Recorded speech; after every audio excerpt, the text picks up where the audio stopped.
Jake Falby. Okay, and what was your role in the film? I was the string arranger and performer for the score. Awesome. My magazine gives voice to young filmmakers and creatives out there. Can you talk a little bit about your career path, how you started, what inspired you to follow that? Yeah, sure. It's been a long, winding path. I started as an orchestral musician. I got into composing via just doing some small student films, honestly.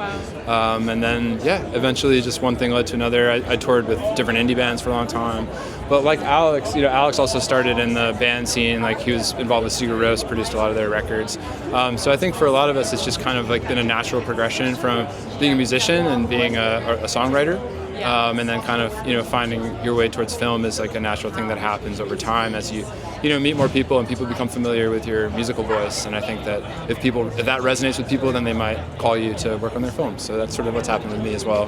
Definitely. And what piece of advice would you give to young filmmakers that want to follow that path and are afraid or don't know where to start? Sure. I would just say don't be afraid to put yourself out there. And even if, you don't know that your music's finished or that your vision's, complete, like don't be afraid to just share it with the world because you never know what will happen. And my take is that there's so many more downsides to keeping your work hidden than there is to just putting it out because worst case people don't like it, you just make something new. Exactly. Best case everyone loves it and you never expected it. So exactly. And how's the collaboration part with the director and all that? How does that come together with your work?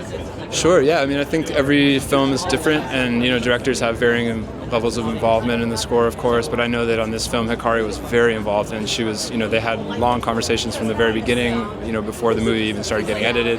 And then when it came time to assemble the score, she was in the room with the music supervisor and the music editor and very hands-on. So I think that I haven't even seen the full final cut yet, so I can't say for certain, but by all accounts it was like a incredibly rewarding process for everybody. And I think that to the extent that the music's really serving the vision of the film, it's partially because she was so involved in helping guide us and lead us towards what she wanted. So. And if you could describe the soundtrack of this movie using 2 words, what would you say?